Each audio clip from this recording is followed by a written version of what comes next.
All right, so today I'm here with one of my personal friends, one of my early mentors, um, Engineer Carrillo. I met you when you were a firefighter, Carrillo. Yes. So it's just been kind of crazy knowing you for almost over 20 years now. And first I just want to say thank you, man. You've been an inspiration to me over my course of pursuing a career in the fire service, and being a mentor early on has been just awesome to me. So thank you for being here, and can you introduce yourself, Yeah, what you do, and how long you've been doing it? absolutely. My name is Patrick Carrillo. I'm a engineer for the city of Santa Fe Springs Fire Rescue. I've been on the job for a little over 29 years. I'm currently stationed at Station 4, where I'm on a assessment engine, and we also have our paramedic squad. On my days off, as you know, I teach for the Rio Hondo Fire Academy. I've been there for about 28 years. Um, I'm a assistant drill master there, and I'm a lead instructor for ropes and knots, salvage, lead instructor for PT, which is one of my specialties that I love doing. And then I also help out with hose, firefighter survival, RIC, forcible entry, ventilation, and also help out with our Rio Hondo Truck Academy. So, yeah, that's a little bit of my background. Married, have two adult sons. Uh, One of them is pursuing now the fire service now that he's done with school, and my youngest one is a day trader. So married, live locally here, two dogs, and just getting ready to mentor and get ready for that second chapter of my life. Yeah, man. I mean, you're like I said, you're like the inspiration that kind of got me, doing all this. And there's a bunch of you guys that have helped me along the way. But I'll never forget my first day going to that drill tower and you just screaming at us. And I remember thinking, like, seriously, like, what's this guy screaming about, dude? Like, Yeah, look at me, man. I'm 18-year-old. I'm Jack. What's he yelling at me? And it wasn't until soon after I found out that you don't quit. Like your motor just keeps going. You got like yeah, another gear, yeah, So yeah. I'll never forget that voice. I'll never forget that face, just yelling, spitting, like it's crazy to be here now talking to you. You'll always be someone that I look up to, and I really appreciate you being here, man. So, but why we're here today is because we want to kind of help the aspiring firefighters kind of recognize what they need as far as getting into a fire academy. The reason they need fire academy is to apply for certain departments, right? Right. So it's kind of crazy when you think about it. Like you actually pay a tuition to a school so you can work for free, essentially, right? Become like an auxiliary or an observer or whatever it is. Correct. So what I understand about Rio Hondo, which class 64, proud alum, we had to take a whole bunch of prereqs to get in, right? Yes. You just kind of share what those prerequisites are to get Yeah. in. Absolutely. So at Rio Hondo, we are a junior college fire academy, or what they call a basic fire academy. You just can't sign up and apply. There are some things that you have to do. A couple of the things are you have to be EMT certified. So you have to be EMT certified when you get in. So we have that option at Rio Hondo too. We have the pre-EMT and the EMT program. So you have to have both. You have to have Fire Tech 044, which is our physical fitness class that we require now. And then you have to have the 7 elective uh, classes, Fire Tech 101 through 107. So you have to have all those completed before you can apply to get into the academy. If you're sponsored, it will help your chances of getting in, as we reserve 2 spots per department that sponsors cadets into the academy, but that doesn't guarantee that you're going to get into the academy. So it's not just applying for the college or the academy and getting in. There are some requisites that you have to do before that. And that actually has been a very good thing for us. Before, when I first started, and when I went to the academy, it was more of you got EMT in the academy and you took a couple classes, Oh, okay. and you applied to get in. The other thing I failed to mention too, I'm sorry, is that you also have to have basic English, reading, and math at a college level Okay. before you can apply to get in. In addition to In your addition to the core classes. EMT and all the core classes. Okay. Yeah. And we are seeing though now a lot of cadets coming in. They already have either their AS degree and or they already have their bachelor's. Some even have their master's. Wow. So that will cover a lot of the basics to get in. You just need those pre-core requisites to get in. Okay. Yeah. I remember when I went through it's still similar. It looks like they added a few more classes. They did. We have. Okay. Yeah. When I went through, it was easy because I spoke with the fire technology counselor. We still have a fire technology counselor on site that helps all the students prepare and start a program and give them direction on how to go about doing it pertaining to your schedule, budget, et cetera, et cetera. That made it so easy for me. Yeah. She just sat me down, told me, hey, these are the classes you need to take. This is when you need to take them. My saving grace was I actually played baseball for the school. So it gave me that athletic registration to where I was able to pick any of my classes before anybody else. Yes. So that kind of put me to, I was able to grub up all my fire academy classes, my pre-EMT, knock out my EMT, and I got accepted. I was also an Explore with Downey Fire Department. So they gave me that sponsorship you were talking about where they gave me my gear, they paid my tuition, and all I had to pay for was like my books and stuff like that. And, yeah, that put me to the front of the line. Those are the sponsorship programs you were talking about, right? Yeah. So like you had talked about, and I had said earlier, we have reserved 2 spots per city or department that wants to sponsor cadets into our academy. We can go above that if need be, but Right. we try to keep it at 2. That way the students that aren't sponsored have a better chance of getting in. That's good. And I know like there's different academies, right? There's Santa Ana, there's El Camino, Rio Hondo, obviously, Mount Sac. Yes. Verdugo, is that still? Yeah, Verdugo still has their fire academy. That one is a part-time only. Okay. So it's weekends only, and it's up in the Glendale area, but they still have a fire academy. And just like you said, there's several junior college fire academies throughout Southern California, and then there are a couple in the Ventura county areas and so forth. But we pride our academy on only 2 academies a year, full time, 16 weeks, and we've tried to limit it between 50 to 60, which seems like a lot, but as you know, going through a 16-week academy, you're going to have those people that are going to drop for certain reasons. And that's also what I want to talk to you about, the fail rate. You know, Yeah. I think we started with 60 and we graduated 40, maybe. What's the fail rate these days? You know, I don't have an exact number, but on average, we kind of see on a class of 50 to 60, we usually drop 5, if not one class. A few classes ago, we dropped 10. Oh, well, okay. Yeah. So it's not there are a lot of factors. Budget. It could be physical fitness. It could be write-ups because of discipline, and then as well as it could be the written scores or the manipulative skill scores Right. and stuff. So there's a lot of factors that go into play. But the one thing I will tell you, like you had mentioned, there are a lot of junior college fire academies out in your area, and we've seen it both, where people will take all their core classes or ENT at another academy or another school, but want to come to Rio Hondo because of the reputation, Right.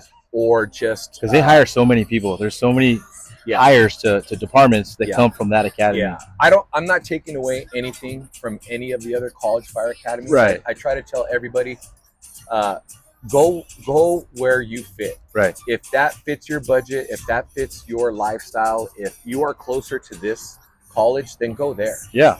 But I will say that our reputation at Rio Hondo is a really good one.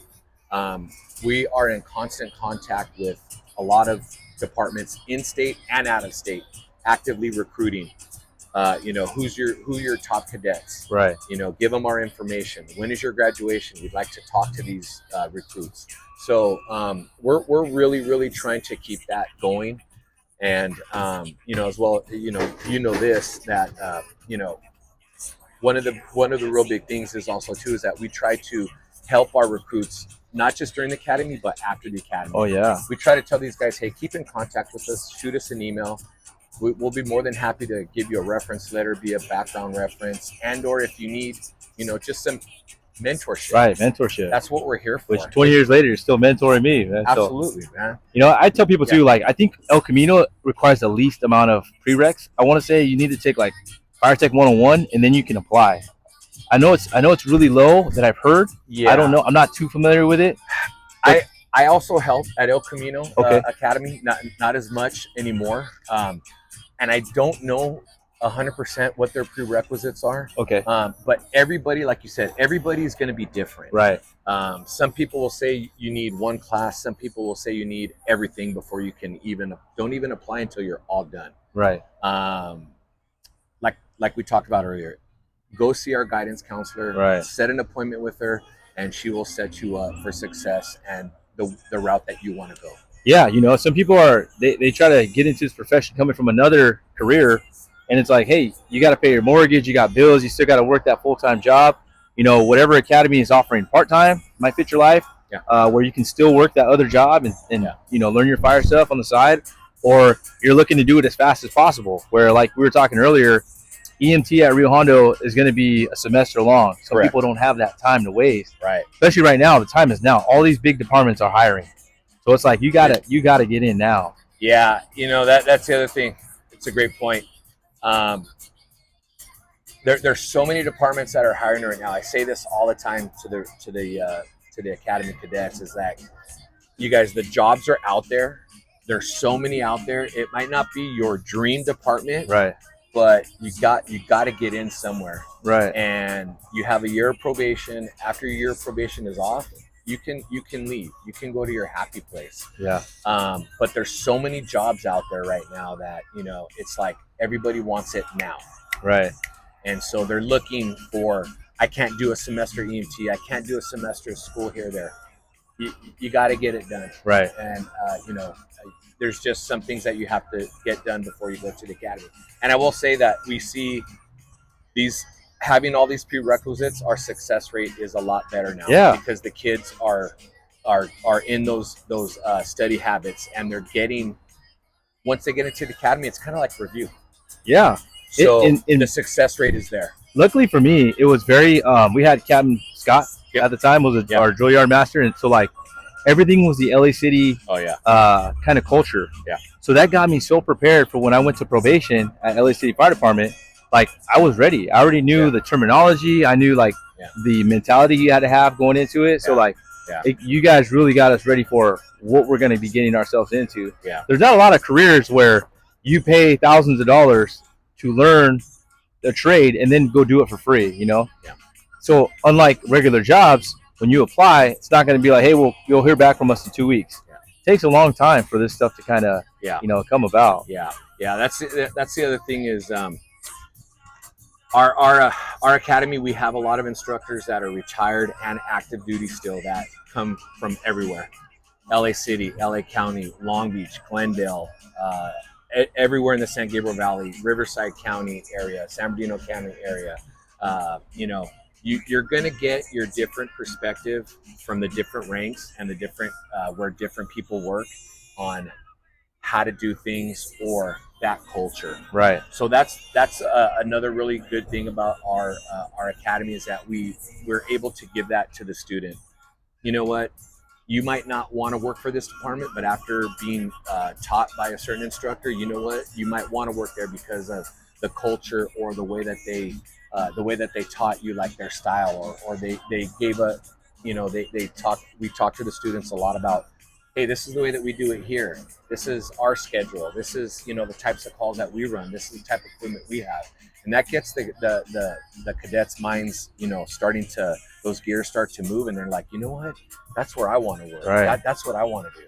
But again, so many jobs out there right now. Yeah. You just got to apply and find your happy spot. And ultimately, it's about helping people, right? Yeah. If you sign up, you want to put the fires out, you want to help people, then go do it wherever you can, wherever you're going to get hired.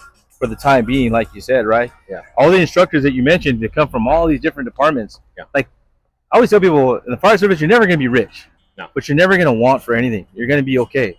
Yeah. They don't have to be doing this stuff. You don't have to be here with me today, helping, you know, whoever this is going to help. Yeah. Those instructors don't have to be instructing at Rio Hondo, but they genuinely like helping people. Yeah. So that's what it's all about, really, right?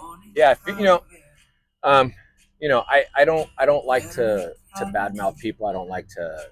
I just try to keep work at work and teaching at teaching. But um, you're gonna have your guys that just do their shifts and go home, Right. and you're gonna have your guys that give back, whether it's volunteering, doing this or doing that, or guys that teach, or guys that try to move up the ladder and take this class or that class. But that's one of the awesome things about this job is that you're going to have that mentality, or you're going to have that schedule to be able to do that. And that was one of the things for me. um, you know Growing up, I had a really really tough childhood, and I needed that mentorship. And going through high school was tough, but playing sports, it got me into that mentality. And I met at a career day in high school. I met a firefighter that just impressed the shit out of me. Wow. And it clicked right there. And I said, that's what I want to do. Yeah. And that's why when I was going through the academy, and it wasn't easy for me either. I mean, I'll be the first one to tell you, I wasn't the top cadet. Yeah. And my whole career, I've also had my good and bad days too. But it took one conversation with the firefighter at a career day in high school that just basically altered my whole life. Yeah. And just got those wheels turning to where I am today. Yeah, that's crazy. And like you say, I still have mentors that I look up to, that I'm actually teaching with at Rio, that taught me when I was going through the academy, and now I'm teaching with those guys. It's come full circle, that it's just like you say, I step back and I just go, I can't believe I'm still doing this and I'm getting to do it, and it's great. Yeah. And I know you always tell me to call you by your first name, Pat. Absolutely, and I still struggle with that, man. I can't. You're just sir to me because the respect that you have for the guys you're talking about that have mentored you and helped you in so many ways, and that's just the way that the job goes. And I grew up playing sports, and I was always one of the better athletes. I'm not trying to pat myself on the back, but coach always treats the better athletes a certain way, right? Correct. And I remember coming into the academy, and you're just yelling at all of us, and I'm like, this coach doesn't recognize that I'm one of the better athletes. Well, that's because it doesn't matter what you look like. It don't matter what you think you are. It doesn't matter what you were before you got here. Let's see what you got, and I'll tell you what you are, right? So I remember my first day, man. It was just crazy. So can you talk about like what you should expect, what you should come in physically fit, what that should look like as a new recruit? Absolutely. So we pride ourselves on trying to get the recruits on day 0 and for that first week to try to push them to that mental limit. And I wouldn't say that we try to make them quit, but we try to make them reach their point where they got to ask themselves, do I really want to be here or not? Because we don't want to waste our time just as much as we don't want you to waste your time. Right. You have to, I say this a lot, but you have to come in with a total package mindset. You have to come in with that old cliche of being comfortable, being uncomfortable. We're gonna yell at you. We're not gonna demean you. We're not gonna physically hurt you. Right. But we're gonna push you. We're gonna yell at you. We're gonna scrutinize you from top to bottom, no matter who you are, where you come from, what your background is, who you know, who you're sponsored by. We're all on an equal playing field. So you need to have a mindset of, I'm not going to let these guys break me. I want this job. I want this career. I want this profession. I can deal with it. Right. If this is the worst that I'm going to go through and I can make it, if I can get through this, then I can get through anything. Physically, if on day 0 you can't run 3 miles without a good steady pace, if you can't do 10 pull-ups, 25 push-ups, 25 air squats, if you can't do 15 burpees without any interruptions or any trouble, then you're going to have a hard time. Then you got a target on your back the rest of the time. You got a target on your back, and we're gonna keep shooting at that target. Right. So you got to be physically, you have to be mentally fit, you have to be physically fit, and that's what our Fire Tech 044 program is all about. And then the other thing people don't realize is that you have to have your home life all dialed in. Right. And what I mean by that is wherever you're staying, whoever's supporting you, whatever your financial status is, or whatever you have going on at home, it has to be steady. Right. We're finding out that these outside influences are really becoming a problem with recruits. Yeah. The not having enough money, not budgeting enough money for being off of work for so long, not bringing enough food, not having a stable car to get back and forth to the academy every day. And then, I hate to say this, but we're seeing this a lot. If you're married, or even if you're not married and you have a significant other, if that person is not locked in the way that you are, finding out in the academy is going to help you a lot more than if you get on the job and having to deal with that kind of stuff on probation or after. So you have to really look at, is this person that I'm dating or talking to, or is my home life dialed in? Because if not, how am I going to get through these next 16 weeks? Because I need to be focused. Yeah, you touched on so many things right now that I want to circle back to. Yeah. It's there's so much that goes into, what you got to do just to get there, right? Yeah. But like, I'm still learning to this day, and what I didn't know back then is like, you got to reach this depth in your mind that you're not going to quit, you're not going to give up, because that's the whole point, right? Like, you don't want to find out that this job isn't for you when you're crawling down a hallway trying to put a fire out. You want to know beforehand. You guys want to bring that out. Like, I realize now that you have to just find this extra gear and just keep the locomotive going. Yeah. Because just because you do CrossFit, just because you can bench so much, you can squat so much, when you put that gear on and you're carrying the tools that you need to carry, it's a whole nother ball game, right? Yeah. Yeah. And like I said earlier, we pride ourselves on our PT program and how physically demanding our academy is compared to maybe others.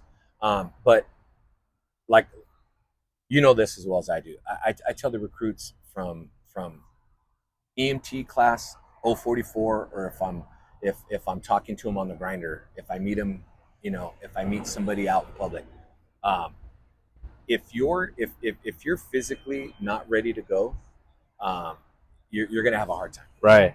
And we're just getting you ready. This is a basic fire academy, 16 weeks. We're getting you ready for that 16-week tower with your department when they hire you. Right. We're just touching the surface. Right. These guys and girls, I'm sorry, we're just basically hitting a small fraction of what you're really going to be coming in for. Absolutely. And that's what we're trying to do is, what, guys? We're just trying to get you ready for when you get hired. Yeah. And we want you guys to succeed, and we want to get you guys ready. Right. And that's what the citizens deserve, right? Absolutely. Like, the people that you're going to be protecting, they want the most fit physically and mentally person that's available, right? So you breaking people down and getting them ready is just going to help you when you're going for all the money, right? And you talked about the home life. Like, the home life is so huge, because what your significant other needs to understand is you're not just going to school for the day and then coming home, or you're not just going to work and then coming home. Like, here's the kids, I'm going to go out with, my friends. Yeah. Like, now the studying starts. This is where the mental stuff starts, where I remember being up, all night. On top of that, you still got to get your lunch ready the next day. You got to shine your boots. You got to get your uniform ready. And then you do it all over again. Yeah. Day in, day out. And it's like, it's a grind. Yeah. No, it definitely is a grind. And, I preach that like almost every day I'm at the academy, and even on the job with our explorers and our auxiliaries and even our young guys, that, the whole mental aspect, as well as I do, we can pull hose, throw ladders, force open a door, go on an EMS call day after day after day. But if your mind is not right, if you're not up to the grind, if you're not up to the challenge, then this job is going to wear on you. Oh, definitely. And we're finding that out. And that's the other thing about our academy is we've introduced daily teachings. We teach now PTSD, how to deal with PTSD and what these guys are going to encounter on the job and off the job. Oh, yeah. And then also the long-term effects of the byproducts of this job. Oh, as far as cancers. Yeah. Going off on injury. Some of the things that you're going to have to deal with that you may not have known before you look into this career. Absolutely. So, just a couple of days ago, I was doing CPR on a 2-month-old, and that is something that a regular person, like a regular profession, doesn't have to deal with. But in our line of work, we help the people that are hurt, babies, the elderly, it's everyone, and it wears on you mentally. So that's why at home Yeah. you got to have a significant other, boyfriend, girlfriend, fire wives, fire husbands, whatever Yeah. it is Yeah. that you can come home to and kind of talk to them about your day. Yeah. They're going to help you make your lunches. They're going to give you everything you need to succeed. And you don't need people to be there. You can totally do it yourself, but Yeah. when you're involved with a significant other, you definitely have to have them Yeah. on board with everything you're doing because Yeah. it's going to demand a lot. Yeah. We could talk about this till tomorrow. Oh yeah, We could tell stories, talk shop, yeah, chop it up. But you bring up a good point. The other thing is, I look at our job, our profession, what we do. We're like a total package. Yeah, We're a we have to professional be. athlete. We're an extreme athlete. We're a CEO. We're custodians. Yeah, We're basically servants to our citizens, to the people that we serve. yeah, We're whatever they call for, we got to be able to do it. And they don't know how our day's going or what we're going through on our days off right. or what our background is. They call 911 and they see a uniform and a badge and a patch and they need help. Yeah. So yeah, it's and that's the other beautiful thing about this job is that every day is different. Every day is different. Every day is no different. 2 days are the same. Yeah. So like I started running marathons, just to kind of keep up with the physical demands of the job. Yeah. And I think honestly, what helped me start this whole program, the Greater Alarm, is when I started running. You're just spending time inside your own mind. You're going over things. How can I help people? Yeah. How can I help myself? Yeah. How can I get my mind off, thinking about doing that CPR and that Right. 2-month-old? Right. And it's for me, it's the gym, it's working out, hanging out with the loved ones, hanging out with the family and friends, appreciating the time we have, on this earth together. Yeah. And it's a profession like no other, man. It's just crazy. Yeah. What do you do to handle like the stress and Yeah. I'm like everybody else. I have my good days and bad days. Right. I am not perfect. I'm not a robot. I'm just a man, just like you are, trying to make a difference and trying to do a good job when I get to work. I like to, as I've gotten older, I've gotten a little bit wiser and trying to keep my body in shape, whether it's working out, lifting weights, running, trying to eat right. Yeah, trying to eat right is huge. The one thing I kind of pride myself on is, I don't drink and I don't smoke, and I feel like that's helped me get where I am today. Yeah. I like to spend time with my family. Yeah. They're a really, really big part of my success. Yeah. I wouldn't be probably the person I am without them. Right. I like to listen to music. I like to. We're getting into traveling now a little bit more, so I like to do that. You gotta find that avenue. Like I had said earlier, I'm transitioning to that second chapter of life as far as retirement, and as my kids are now older. Yeah. And I'm just trying to live as long as I can, and just keep my mind right, keep my body right, and just try to still make a difference. Yeah, and you are, man. Like I always tell people, like, there's no excuses in this line of work. If nobody cares that you're sick, you're having a bad day, they don't care about what's going on with you and the wife, the husband, whatever it is, the kids. Nobody cares. Once you come to work, there's no excuse of why you didn't know how to put on your proper PPEs and go inside that hallway and put the fire out. Right. Like, that's the mentality you have to have. So when it comes to like studying, for me, you have to attack it like anything else. Like, okay, I'm so tired, I'm mentally drained, but as long as it takes. I don't need sleep right now at this point in my life. I need to study this for the written test or whatever department, or the material for when I come back on my block exam, or whatever it is. There are no excuses. It's up to you, and you have to do it. You got to dig deep. Yeah, you have to. You have to definitely be wired a little bit different. And like I said, like I said earlier, you have to be like that total package. Yeah. If your study habits aren't right, if you're easily if you're easily distracted by outside influences, if your home life isn't 100%, if you can't commit and give that time to this job or preparing for this job, it's not going to happen. Yeah. So and don't get me wrong, there are some people that are just naturally gifted. There are. Physically, mentally, There are. they're able to take anything thrown at them. Yeah. I've seen it. Yeah. And but I when I teach or when I talk to people, when I meet somebody, when I try to give them my opinion, I'm only coming from my perspective, Right. And my experiences. Right. I've made so many mistakes. I've made so many bad choices trying to prepare for this career, but I've learned from them. Yeah. And I've listened to some good people that got me to the place where I am. Yeah. And you share those experiences with guys like me. And like the unique thing about you is you see both sides of these people. Because when I met you, I was just coming in, but then I worked around you as an EMT. So you saw the pre-job, and then you saw the after the job, and which has made you a good judge of character. You can spot them, call them how you see them. You know, like this guy's going to be good, this guy's not going to be good. Like people we've talked about before. So you have a unique side. You've seen the pre-stuff, and then once you get the job. So after you graduate the academy, what are some things that you should do while you're applying to all these different departments? Absolutely. So the one thing I tell people, as soon as you graduate, you got to keep up your skills. You know as well as I do, if you don't use it, you're going to lose it. So you got to apply for an auxiliary reserve cadet program. Try to get in and work as a volunteer auxiliary cadet, and you have to be able to keep those skills up. Keep your resume updated. Anytime you take a class, anytime you get certified in something, put it on that resume. Got to stay physically fit. The one thing I tell cadets, because I see them a couple weeks, couple months, couple years later, those pounds start to add back up, because they're not being told you're going to do PT every day. Stay physically fit. Financially, you got to stay focused financially. The other thing is too, I failed to mention credit. Yeah, that almost jacked me up. Credit right now is really, really big. Not all departments, but a lot of departments will do a credit check. Yeah.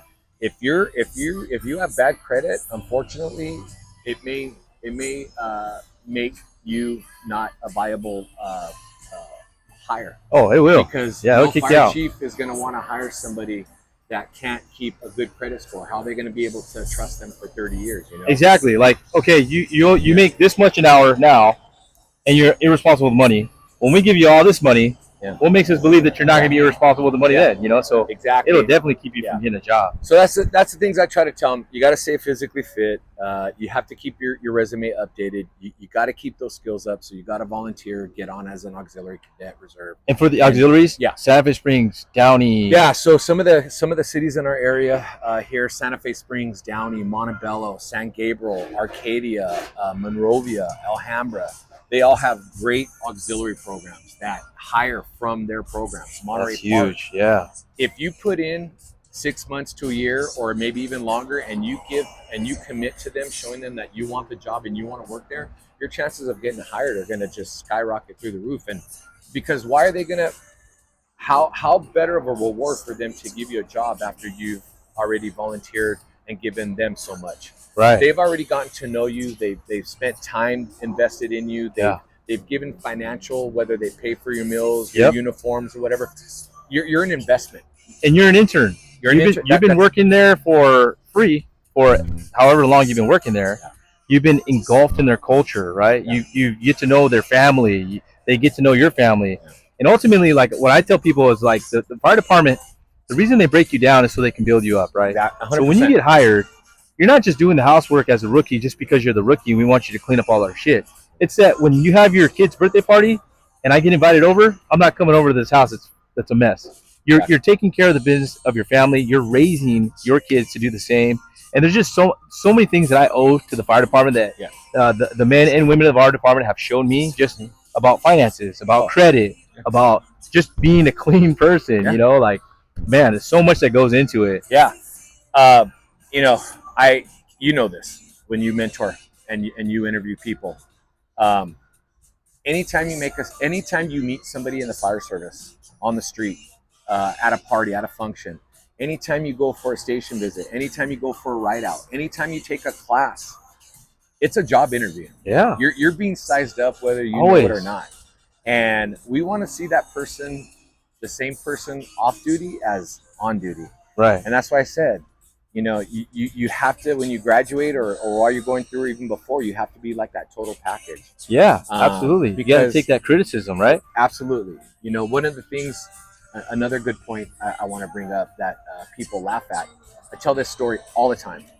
I had a background investigator for a larger city here in LA County, and he goes, "Hey, I'm doing a background for so and so in your class right now." He goes, "Do you mind if I, ask you some questions?" So, yeah, absolutely. I was drill master that day, so we brought out this cadet's file, and he looked over all the scores in his file, no write-ups, doing really, really good, and he goes, "Hey, is his car here?" I go, "Oh yeah, absolutely. The car's out in the back." He goes, "Do you mind if I can take a look at it?" And I go, "Yeah," and in my head I'm thinking, what is this guy?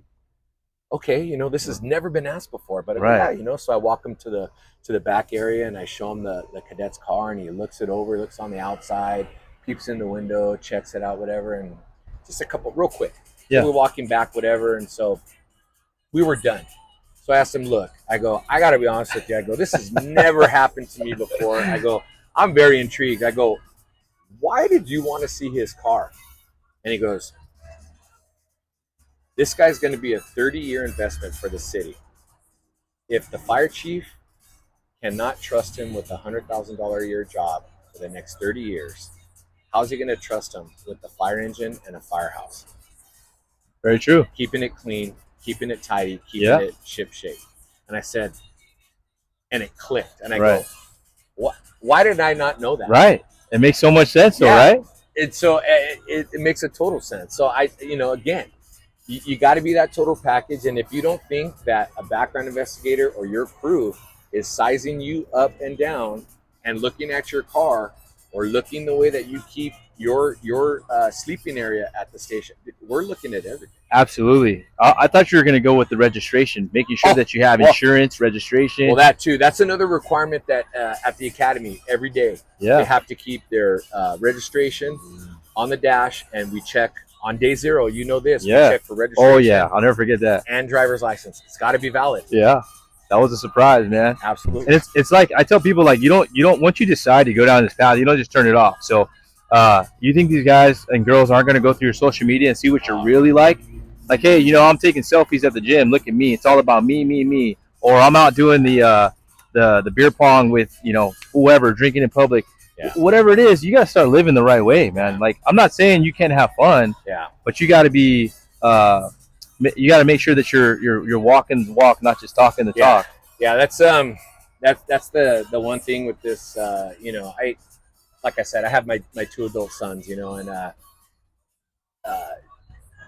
social media is like probably one of the number 1 subjects with background investigators. Yeah. It's been good for a lot of people, but it's been bad for a lot of people. And I tell these recruits not just everything that we've talked about, but the credit and who you are and et cetera, but your social media. Yeah. Your social media is gonna tell you or that person a lot about you that doesn't know you. And like you said, you gotta really, really be careful what you're posting and what you're putting out there, because even though you press delete, you got some pretty smart IT guys. Yeah. They're able to find stuff. And I personally know cadets that I've mentored and or that I've heard about through the grapevines that they didn't get hired because of their social media. Yeah. And I hate to say it, but to me, I would really feel like crap if I spent all this time and money and investment and I didn't get hired because of something that I put on my social media. That's crazy. So, again, am I perfect? No. Some departments may overlook it. Yeah. But when you're going to give a person a 30-year career and pay them this amount of money, they're going to be very, very critical. Yeah, absolutely. And we were talking about something earlier today where we were talking about culture. Yeah. I was asking you about as much time as you have on, and the first thing that came to your mind about what we were talking about was the people you work with. Yeah. You were like, you know what? I don't want to put the other people in a bad situation, so I'm going to do X, Y, Z. And that just is what the fire department is all about. Yeah.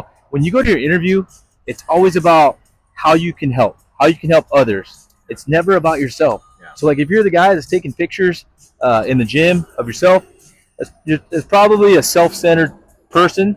that's going to be even more self-centered once you get on the job. Yeah. It's always going to be about you getting your days off. When it really, your first year, especially to your first 5 years, should be all, what can I do for anyone that I work with, right? Yeah. That's why I still do what I do on a daily. That's why I pride myself. I may live the closest for my crew at work. That's pretty awesome. Yeah. I live very close to where I work. So this is your home. So yeah. you guys better be treating these people right. That's one of the reasons why I pride myself on trying to be the first one at work. Yeah. I mean, just because I've always been that way. Up early, bed early, up early, get the day started. I pride myself on getting to work early and starting my day, like you and a lot of other people. And that's why I do what I do, because I'm gonna be. I don't want to ever forget my roots, or I don't want to ever forget what this job has done for me and my family. And I just want to, every day I go to work, do I have my good days and bad days? Absolutely. Yeah. Do I maybe do what they call the bare minimum? Sometimes. Yeah. But I get my job done. Do I go above and beyond some days? Yeah. It is what it is. I'm not looking for the pat on the back, or I'm not, but I really, really thoroughly enjoy and love going to work every day. Yeah. And like we talked about, the day where I tell myself, you know what, I'm not making a difference. I don't want to be here at work. I've got a bad attitude. I physically know I can't do the job. Then you know what? Okay, it's time to give someone below me that chance. Yeah. It's time for me to move on. And it's funny because right now we're at a location that's pretty close to both of us. And I thought that I was going to beat you here. And you were giving me shit for, being here earlier than I was. You're here 20 minutes before me. And the first thing you said was, if you're on time, you're early. If you're early, you late. And I was late. And I was still early, by the way. No. I was still 10 minutes early. Hold on. No, if you're early, you're on time. If you're on time, you're late. If you're on time, you're late. That's what it is. Yeah. I was like, damn. Yeah. I thought I was gonna, beat you here, be waiting for you. I was planning on having a coffee waiting for you, man. But you still I was got texting me. you, hey man, what do you want? Man. What do you want to drink? What do you want to eat? I got you, man. You still got me, and that's the kind of attitude you have to have with everything, Yeah. You have to have that attitude, and like I said, look, I'm coming up on retirement here soon, and I still have that mentality of I try not to forget the way it was taught to me, and again what this job's done for me and my family, and I just want to go out that way, and I want to keep living that way. Right. And you keep impacting thousands of new recruits as they just keep coming in through Rio Hondo Fire Academy. Not only that, you run the Rio Hondo Fire Academy social media, where you have even a bigger reach, and you kind of show these the people who are aspiring or even thinking about it an inside look of what they could be getting themselves into, right? Yeah. Every time I see those posts, I get fired up. I want to go back and hit the grinder with you guys, but then I'm like, oh my knees aren't so good anymore. Maybe I shouldn't do that. Yeah. But I appreciate you impacting everybody. So keep doing what you're doing. And just to circle back really quick, like I remember in the academy, every Monday we would do the biddle. So the biddle, I was like, why do we do this every Monday? We already tested. We had to do the biddle to get in, right? Yes. So I was like, why do we do this every Monday? Well, it didn't click until I started taking all of these tests that every department you apply for, you're going to have to take a physical agility test. Absolutely. So just the technique alone, doing it every single Monday, every single week, got me faster and faster and faster to where I was a good candidate for one of these departments to hire. Are you guys still doing that? So yes and no. So we take the biddle. You take the biddle, or what we call the PFQ. You take it before you get into the academy. It's required that you take it so that we see what your time is, and then that will help you see where you're at physically. Okay. And then we take it 3 times during the academy. So we take it on day 0, we take it at the halfway point, and then we take it a couple weeks before graduation. You have to pass at least one of the 3 times to graduate. Okay. Now, we will, for PT, we will spring it on the recruits, setting up the PFQ and running it, just to see where they are, or to make that the workout of the day. Right. So we may not be doing it every week, but you're going to see it at least 3 times during the academy, 1 time before, and then probably more. And you're probably going to see it more, which is huge, because that's going to help you so much later on down the road. I remember going to all these other departments and just being dialed, just because of my technique, learning how to pull the hose, learning where to really capture my breathing. Yep. It was huge. Yeah. So I would do that as much as you could, trying to get on the job. Repetition, muscle memory. It's only going to help you with this job as far as either running the biddle or any skill that we're doing out there. So yeah, we're again, we're just trying to make the best package possible to get you hired. Are we perfect? No. Do we maybe fall short on some things? Maybe, but we excel on a lot of other things. Yeah. I wish we could spend so much time on so many certain things at the academy, but we're only limited to so many hours and days. Right. But we really, every instructor there really tries to get the most out of the cadet and make your time there as enjoyable as possible, where we're not trying to shy you away from the job. Now, like I said earlier, we're going to try to break you. Right. But that's only to help you because with the mental, because we've had people that after a couple weeks just drop. Yeah. We didn't drop. They dropped themselves because they said, you know what, this is not for me. Yeah. And I'd rather have that, as sad as it is, I'd rather have you drop and say, you know what, this is not for me, than us having to drop you because of something else. Right. You know what I mean? And like the whole reason I started this program, my cousin's probably gonna hate me for saying this, but the whole reason I started it is because I was mentoring my cousin. He was my little cousin. He kind of looked up to me, and he wanted to do what I was doing. So he did all the right things: Explorer, auxiliary. He was doing all this stuff, right? Fire Academy. Very proud of him. Finally gets hired to a department, and he called me one day about 3/4 of the way through. Hey man, I hate to let you down, but this isn't for me. And I was like, okay, let's just talk about this for a second. You've never been challenged in your life. You grew up in Huntington Beach. You're a sheltered kid.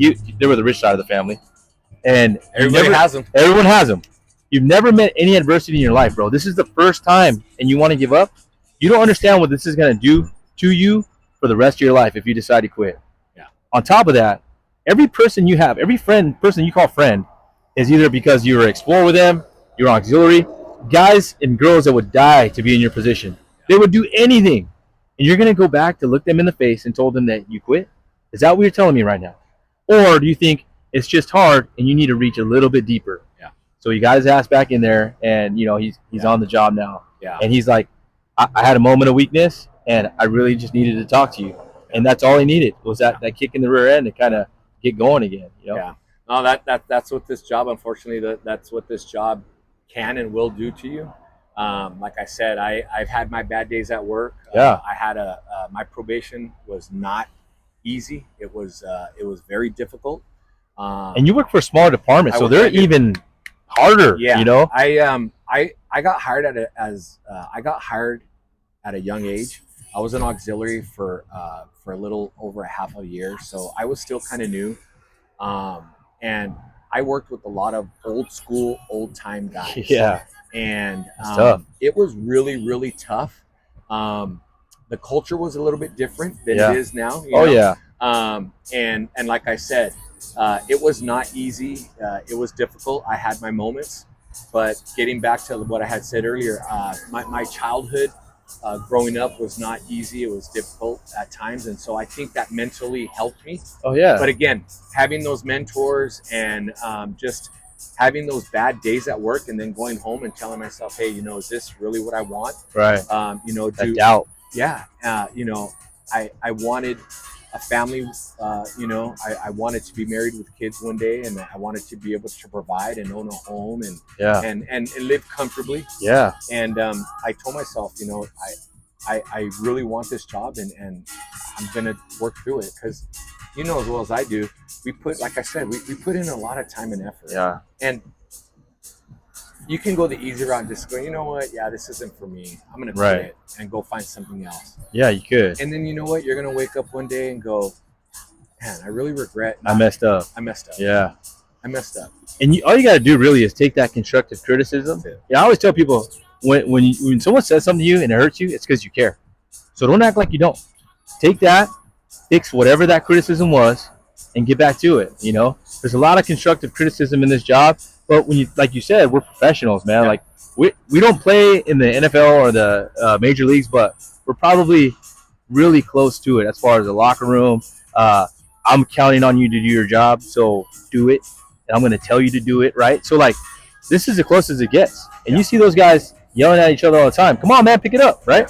So you got to be able to have that thick skin. You got to be able to really look yourself in the mirror, you know? Yeah, I again, you know, just going back to my daily teachings at the academy, I tell them a couple things. I said, I'm going to try to get you to be comfortable being uncomfortable. Yeah. I'm going to get you prepared to walk into the lion's den, and I'm going to treat you like I treat my kids. Yeah. And my kids know this. I treat them the way I treat them because I love them.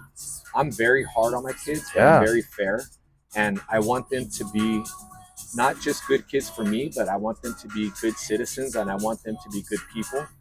And I just, you know, it's those things where, again, it's a culture shock for a lot of these cadets and people trying to get into this job. Is everywhere is different, every culture is different, every department is different, but we're going to try to get you as best prepared as possible. Right. And everything that we do is not personal. Right. It's professional. Yeah. It's because I want to see where you're at. It's because I care. It's because I want to make you. I'm preparing you to work with me one day. Right. And I want you to be that best person. Yeah, absolutely. And you know, like, the odds are always against you, right? You probably teach in a year's time. How many kids do you think? Probably a little over 100 plus. 100 plus. So let's call it 150, 125 a year. That's one fire academy. All the fire academies we mentioned in the area, your competition is thousands of people that you're going against. So what is going to separate you from all of them? Now, we just talked about the basics. We talked about the reading comprehension, taking your written test, the physical fitness, agility, the mental stability you have to have at work, at home, the thick skin. But, you know, even further than that, your background, but like your interviews, right? So you've been able to sit on different interview panels, and you've been able to, because of your judge of character, you're able to see, like, this guy's full of it, or I really like what this guy has to say, right? That is the most important part of this whole process, and I think the hardest, you know. So is there anything that you can recommend or suggest to someone that's going to have their first interview coming up that they should probably do, or what would you recommend? So like I stated earlier, you got to keep your resume updated. Have your resume as updated as possible. And if you put something down on your resume, you better be able to back it up. Right. You have to be presentable. So you're going to have to invest in an interview suit. Right. You know as well as I do. Yeah. You got to look sharp to be sharp. Yeah. You're trying to present yourself as best as possible to those thousands of other people that are trying to take that job from you. So you have to impress.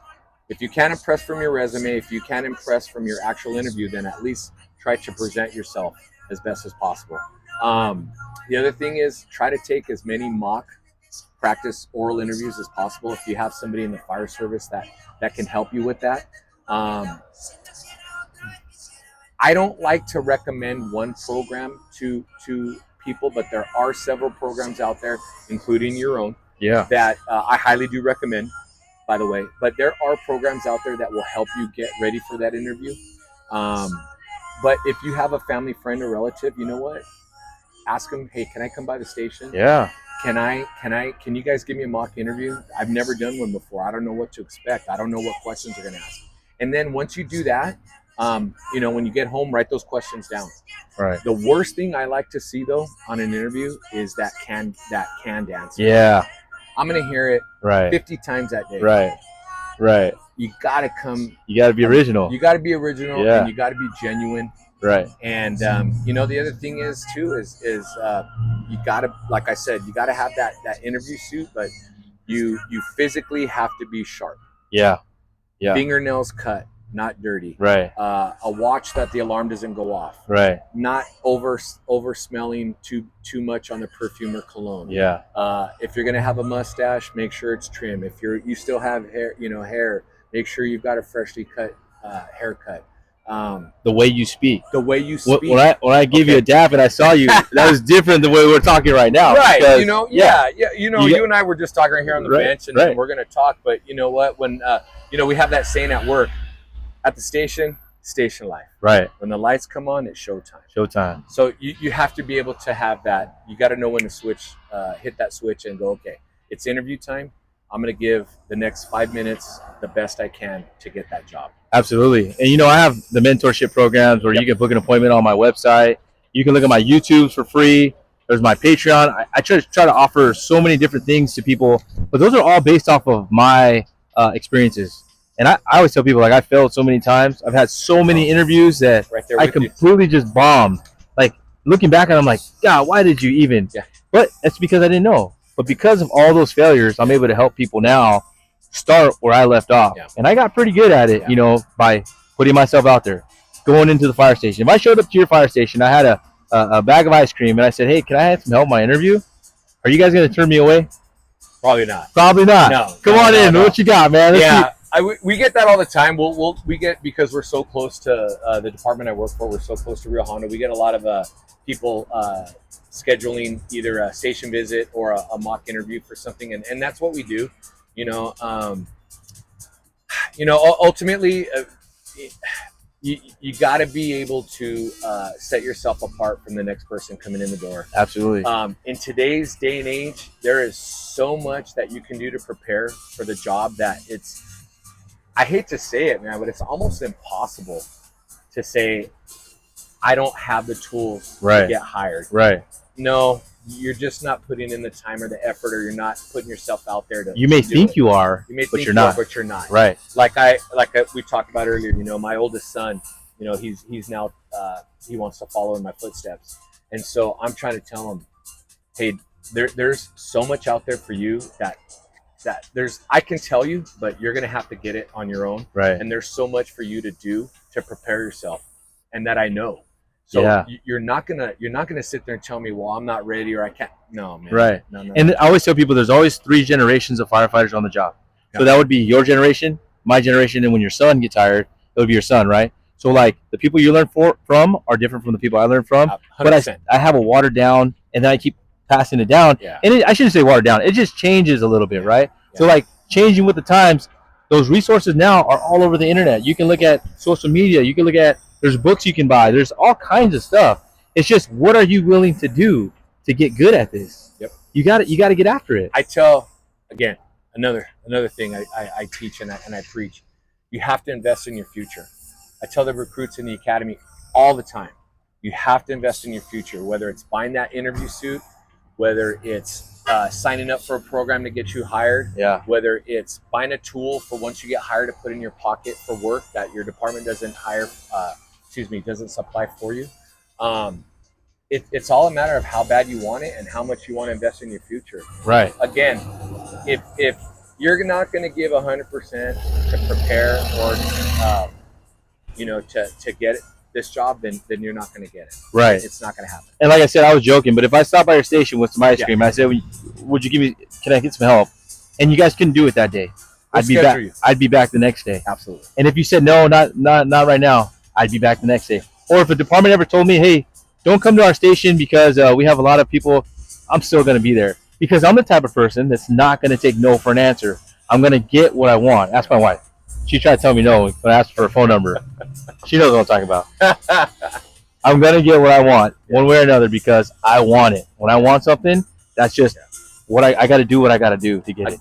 That's a test. If we tell you, you know what, no, we don't have time for you today, or we don't do that, it's a test. I'll be back. We want to see that person come back the next day or call or show up at it's a job interview. It's a test. Yeah. And we're taking notes. Yeah. We're writing stuff down. We're mentally passing that on to the next group, and so on and so on. And a perfect example is the candidate we were talking about that I sponsored to the Fire Academy, that you also know. Yep. He asked me for sponsorship, and I'm kind of like, you got tattoos on your neck, you got gauges in your ears, you got nose piercings.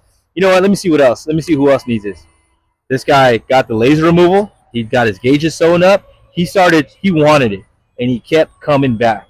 And I was like, that's pretty impressive, but that's what it takes, that level of dedication. When I tell you to do something, you do it.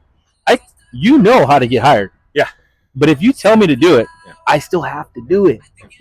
Just listen. I can turn black and blue in the face and hold my breath and And I can give as many sermons and I can give as many mentorships and teachings on a daily.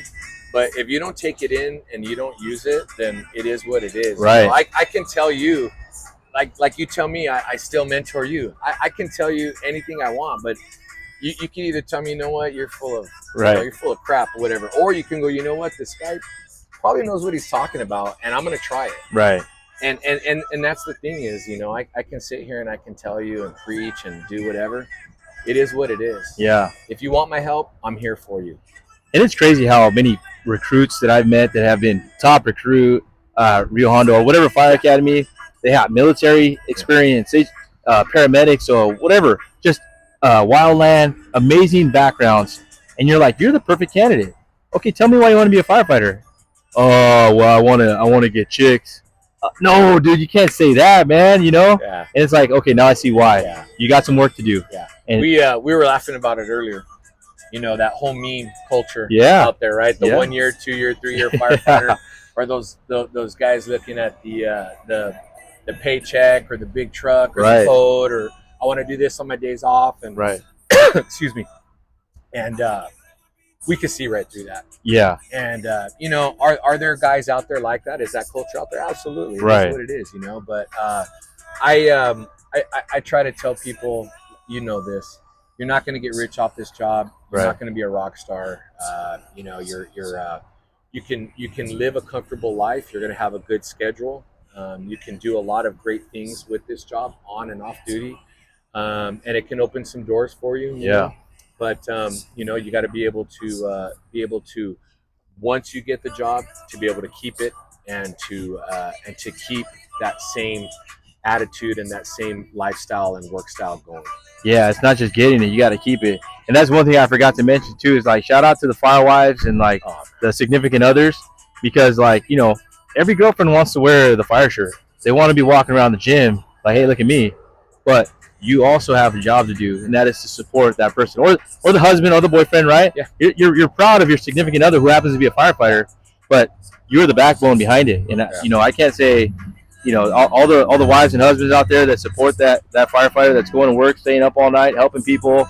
You know, wear that shirt proudly, you know, because you're a part of it. Yeah. You know? No, man, I salute the fire wives, the fire husbands, you know, the girlfriends, the boyfriends.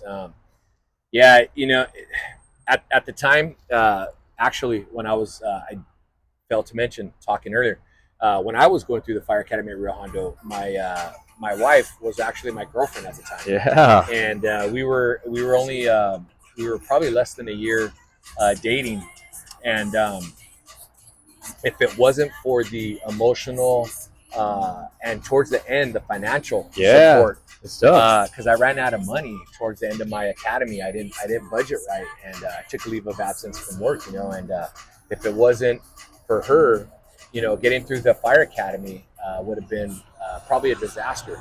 And you know, and she's been through everything with me in life, and she's seen the ups and the downs of my career, and she's been able to be there no matter what. And you know, if you haven't already, you need to, like we talked about, you have to sit down with your significant other and say, look, this is what I'm planning to do. Right. Are you going to be on board? If not, you know, it is what it is. But you know, that's one of the negatives of this job. And I mean, it could be it's a positive, but it could be a negative too, you know. To this day, I wear my Rio Hondo sweater that I got in the academy. It still fits. Little tight, but still fits. But I wear it proudly, man. You'd be surprised at how many firefighters I come in contact with. They're like, hey, man, you know, because even though when you're in it, by far, Rio Hondo and then LA City Fire Academy were the hardest things I've ever done physically. But when you come out on the other side, it's the most rewarding, right? Like, that opened so many doors for me. Now I passed the LA City, and now I have my career, and just now I'm giving back and just helping, you know, so many people. So I always tell the rookies this: when you're going in a fire, you're gonna reach this point where you're like, it's so hot, I can't stand it. That's usually when you're right about to put it out. If you just push a little bit further, you're gonna put that thing out. So whether it's 5 more push-ups, whether it's you know, making it through your academy, whatever it is, you just push a little bit more, and the other side is where they say you're living the dream. You know. Yeah, this job is gonna, you know, again, we can talk about this all day, man. Yeah. This job is We gonna, literally can. no, you know, you can. Yeah. You know, this job is it's gonna test you on day one, Yeah. and it's gonna test you on your last day out the door, Yeah. and every day in between, and even on your days off, it's gonna test you. And you know, if if you're not ready mentally, physically, financially, again, you know, then you know you're not going to be able to do it. Yeah. You know, I had you remember Kenny Brink, right? Oh, He yeah. was one of my best buddies on the job who happened to be in my Fire Academy 64. And I remember Kenny. We just our career paths just completely mirrored. We went to Hermosa Beach, we were auxiliaries there. I remember We got hired at LA City. We worked at 11s together for a long time. Every time we worked out together, he'd be like, "Hey man, Carrillo's watching. Hey, Carrillo's watching, dude." And it just gave me that extra gear. Oh, you're right. Let's go. Oh man. You know, come on, Brink. Come on. You know. Yeah. It's just something. So like you've always been. You don't even know it, but you've always been part of our, daily workouts or something without even knowing. So. Yeah. You know that, and it, you know, we laugh about that, and you know, rest in peace to Kenny. Yeah. We've unfortunately over the last few years we've lost quite a few Rio Hondo graduates to in the fire service for whatever reason, and Yeah. you know, it hits hard, you know, and it's a shock to me, you know, because again, you know, we see these people coming in on day one, taking their first class, and then you see them graduating from the academy, a whole different person, and then you see them getting hired, and you know, you may go to their graduation and pin the badge on their chest, which I've been blessed to be able to do. Yeah. And you mentor them through probation, and then the next thing you know, you're going to their wedding. Yeah. They've gotten married, and then unfortunately, you know, like I did a couple months ago, you know, you may be going to their funeral. Yeah. You know, so yeah, you know, that it's tough, you know, but you know, sharing that story, if I touched Kenny in that instance and he kept it going, then you know what? It makes everything I do worth it. Yeah. And it makes me keep going. Yeah. Hearing those stories that you just shared. You know, the other thing is too, I know I thanked you before, but you know, I bought your book. Yeah. And when you were in the process of writing your book, you called me, hey, you know, you mind if I mention you? I go, oh man, absolutely, bro. You know, what an honor for you to mention me as one of your mentors, and then mention me in your book. And then, like I told you, I texted you a couple weeks after when I finished it. You mentioned me again at the end, and I told my wife, I said, I actually, when I was done, I walked into the kitchen and I said, everything that I've done in my career makes it worth what I do. I go, Damar mentioned me in the beginning of this book, and he mentioned me at the end. And I go, how can you not want to do this job and help other people? I go, it's just, you know, it's an awesome feeling, and I don't do it for that, but the fact that we've remained in contact and that I'm able to help you and you help me, and that we're able to share these stories and talk. I mean, dude, it's just it's a good feeling. It's a career like no other, man, and I appreciate you for your time today. I appreciate you for everything that you've done to me, for me, to this point, and you know, I know you're gonna help me in the future, man.